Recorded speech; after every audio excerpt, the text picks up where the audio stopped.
आप सभी बच्चों को बहुत बहुत नमस्कार। आज मैं एक बहुत ही इम्पोर्टेंट टॉपिक पर बात करूंगा और जहांगीर के दरबार में जाने वाला पहला जो अंग्रेज यात्री है कैप्टन हॉकिंस, उसकी चर्चा करूंगा। कैप्टन हॉकिंस व्यापारिक अधिकार के लिए जहांगीर के दरबार में गया है। हालांकि उसे सफलता नहीं मिली, लेकिन थोड़ा सा उसके विषय में जानना जरूरी है। तो इस तरीके से जो है हम लोग कैप्टन हॉकिंस के विषय में आज बात करेंगे। कैप्टन हॉकिंस, तो यहाँ पर कैप्टन हॉकिंस के विषय में चर्चा किया जाए। कैप्टन हॉकिंस, और कैप्टन हॉकिंस के विषय में हम जब चर्चा करते हैं तो मैं इसका नाम पूरा है captain William Hawkins. Captain William Hawkins, captain William Hawkins. तो इस प्रकार से ध्यान रखना, कैप्टन विलियम हॉकिंस की बात कर लेते हैं, ये सबसे बड़ी बात है। यहाँ पर इसके साथ एक व्यक्ति भी आया है, विलियम फिंच। मैं विलियम फिंच को अलग से लेकर आऊँगा, लेकिन विलियम फिंच जिन्होंने अनारकली की बात की है, तो इसके साथ जो है, इसके साथ विलियम फिंच भी आया है, विलियम फिंच। और ये विलियम फिंच वही व्यक्ति हैं जो अनारकली की चर्चा करता है, अनारकली की चर्चा करता है। ठीक है सर, और आगे बढ़ जाते हैं। दोनों 1608 में आते हैं, हेक्टर नामक जहाज से आते हैं और सूरत में उतरते हैं। यानी दोनों जो है, ये दोनों हेक्टर जहाज से आए, हेक्टर जहाज से आए और सर्वप्रथम ये सूरत में उतरते हैं। कहाँ उतरते हैं? सूरत में। यानी सूरत में उतरे, सर्वप्रथम कहाँ उतरे? सूरत में। दूसरी चीज़ यहाँ पर थोड़ा सा ध्यान रख लेना, ये जहांगीर के समय में आते हैं। किसके समय में? जहांगीर के समय। तो इस तरीके से जहांगीर के समय में ये आ रहे हैं, ये सबसे बड़ी बात है, क्योंकि जहांगीर से क्या मांगने आ रहे हैं? व्यापारिक अधिकार प्राप्त करने के लिए। और इस तरीके से 1608 से लेकर 1611 तक ये व्यक्ति रहा है। कहीं ना कहीं कब तक रहा है कैप्टन हॉकिंस? 1608 से 1611 तक ये भारत में रहा है। इस प्रकार से आने का उद्देश्य अगर बात करते हैं तो इसके आने का उद्देश्य क्या है? हॉकिंस की बात कर रहा हूं, तो इस तरीके से जहांगीर से व्यापारिक अधिकार प्राप्त करना, व्यापारिक अधिकार प्राप्त करना। तो ये जहांगीर से व्यापारिक अधिकार प्राप्त करना इसका उद्देश्य था। ये भी आपसे पूछा जा सकता है। इसके बाद हम बात करते हैं तो हॉकिंस अकबर को संबोधित, यानी अकबर के नाम से एक जेम्स प्रथम का पत्र लेकर आता है। यानी हॉकिंस जो है, हॉकिंस अकबर को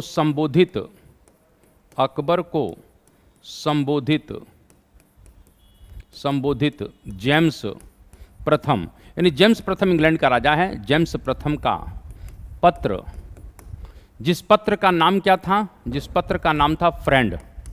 जिस पत्र का नाम क्या है? फ्रेंड है। यह पत्र किस भाषा में है? यह पत्र फारसी भाषा में है। ये पत्र किस भाषा में है? तो फारसी भाषा में है। इस बात को ध्यान रखिएगा, ये पत्र फारसी में। तो इस तरीके से मैं ये कहना चाहता हूं कि जेम्स प्रथम का पत्र लेकर जहांगीर के दरबार में उपस्थित हुआ। जहांगीर के दरबार में उपस्थित होता है, इस बात को थोड़ा सा ध्यान रख लेना। तो जहांगीर के दरबार में ये उपस्थित होता है और साथ में 25,000 स्वर्ण सिक्कों के साथ ये 16 अप्रैल 1609 को उपस्थित हुआ है। जहांगीर के दरबार में 16 अप्रैल 1609 को उपस्थित होता है। यानी 25,000 स्वर्ण मुद्राओं के उपहार के साथ 25 अप्रैल 1609 को जहांगीर के दरबार में ये उपस्थित हुआ। यानी इस प्रकार से जहांगीर के दरबार में 1609 में उपस्थित होता है, इस बात को थोड़ा सा ध्यान रखना। और इस तरीके से हॉकिंस जहांगीर के दरबार में प्रवेश करने वाला पहला अंग्रेज है, ये भी थोड़ा सा ध्यान रखिएगा कि हॉकिंस जहांगीर के दरबार में प्रवेश करने वाला पहला अंग्रेज है। क्या है? पहला अंग्रेज है। ये भी आपसे बिल्कुल पूछा जाएगा। यानी जहांगीर के दरबार की बात हो, इससे पहले अंग्रेज लोग आए हैं, लेकिन जहांगीर के दरबार की बात हो रही है। हॉकिंस का जहांगीर के दरबार में पुर्तगालियों ने विरोध किया है, ये थोड़ा सा ध्यान रखना। यानी हॉकिंस का विरोध भी हो रहा है। क्यों? क्योंकि पुर्तगाली अभी भारत से व्यापार कर रहे हैं। तो हॉकिंस का जहांगीर के दरबार में पुर्तगालियों द्वारा विरोध होता है। इस बात को थोड़ा सा ध्यान रखना। तो पुर्तगालियों के द्वारा जहांगीर के दरबार में विरोध होता है। फादर पिनहेरो नाम आता है उस पुर्तगाली का। तो फादर पिनहेरो जो है, इसके नेतृत्व में विरोध होता है। क्यों विरोध होता है? पुर्तगाली नहीं चाहेंगे कि ये लोग कहीं ना कहीं भारत से व्यापार करें। हॉकिंस तुर्की और फारसी दोनों का ज्ञाता था, लेकिन उसने जहांगीर से तुर्की भाषा में बात किया था। इस बात को थोड़ा सा ध्यान रख लेना। यानी हॉकिंस तुर्की और फारसी दोनों का ज्ञाता है, लेकिन उसने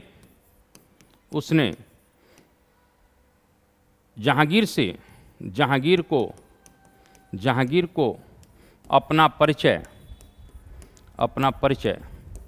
तुर्की भाषा में दिया। किस में दिया? तुर्की भाषा में दिया है। तो ये थोड़ा सा ध्यान रखना, इसने अपना जो परिचय दिया है वो तुर्की भाषा में दे रहा है।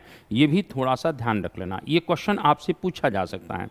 जहांगीर बड़ा प्रसन्न होता है। जहांगीर उसे 400 का मनसब देता है, उसे इंग्लिश खान या फिरंगी खान की उपाधि भी देता है। तो इस प्रकार से ध्यान रखना, जहांगीर ने हॉकिंस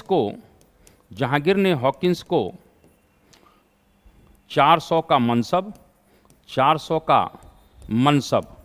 कहाँ पर दिया है? मनसब गुजरात में 400 का मनसब भी दिया है। साथ में और क्या दिया है? तो इंग्लिश खान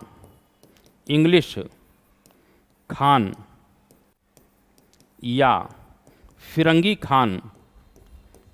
खान की उपाधि। तो इंग्लिश खान या फिरंगी खान की उपाधि भी दे रहा है। ये भी आपसे बिल्कुल पूछा जाएगा। और सबसे बड़ी बात है कि इस तरीके से जहांगीर ने जो उसका विवाह भी करवा दिया है, वो एक आर्मेनियाई लड़की से आगरा में ही करवा दिया। यानी जहांगीर ने, यहाँ पर ध्यान रखिएगा, जहांगीर ने आगरा में इसका विवाह एक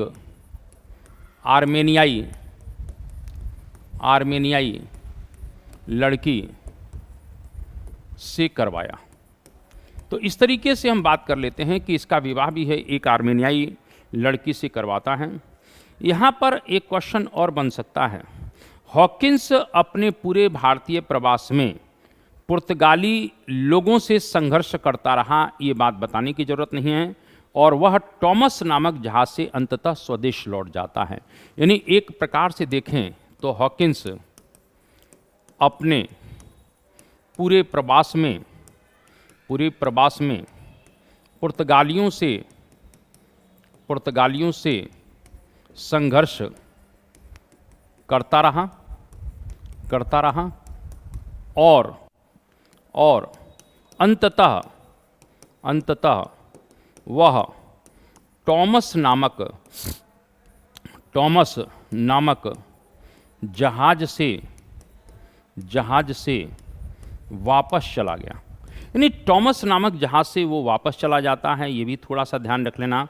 हॉकिंस ने दरबार यानी जहांगीर के दरबार एवं दरबारी कानूनों का विस्तार से वर्णन किया है। यहाँ ये भी पूछा जा सकता है कि हॉकिंस ने जहांगीर के दरबार और दरबारी नियमों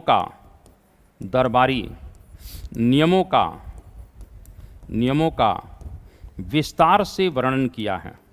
विस्तार से वर्णन यानी इस प्रकार से थोड़ा सा ध्यान रखना, उसने विस्तार से वर्णन किया है। उसके अनुसार, हॉकिंस के अनुसार, चांदी भारत में आती ही आती है, यहाँ से जाती नहीं है। यानी इसका मतलब यह है कि पूरा का पूरा भारत का व्यापार, दुनिया का व्यापार भारत के पक्ष में है। तो कहता है चांदी यहाँ आती ही आती है, यहाँ से जाती नहीं है। यानी इस प्रकार से लिख सकते हैं कि उसके अनुसार भारत में चांदी आती ही आती है,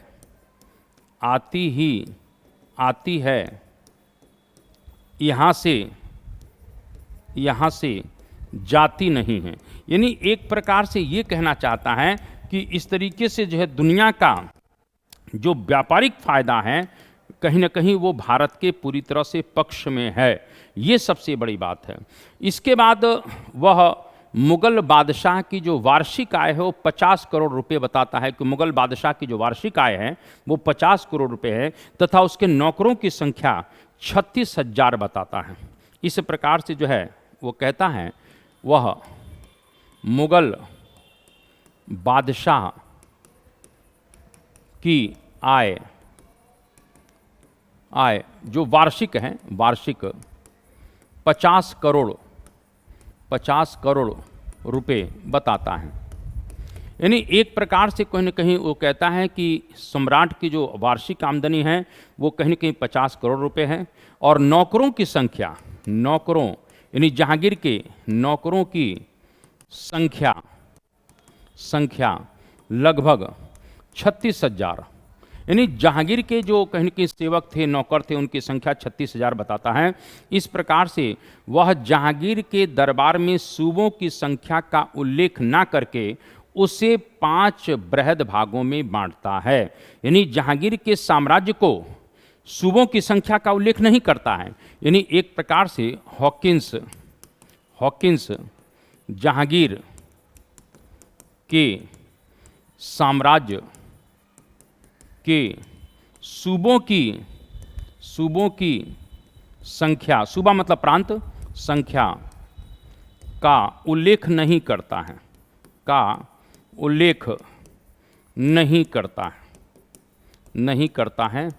वह पूरे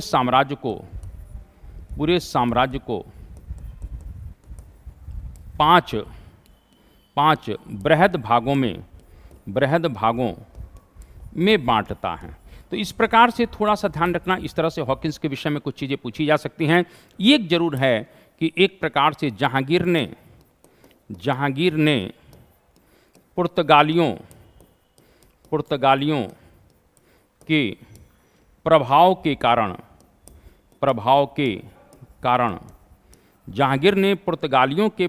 कारण हॉकिंस को व्यापारिक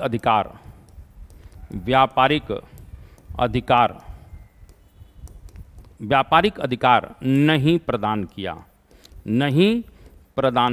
ये थोड़ा सा बहुत इंपॉर्टेंट है, इस बात को थोड़ा सा ध्यान रखिएगा। तो इस प्रकार से हॉकिंस के ऊपर जो थोड़ी बहुत चीज़ें हैं वो मैंने आपको बताया। इसको ज़रूर पढ़िए और चैनल को सब्सक्राइब और शेयर करिए।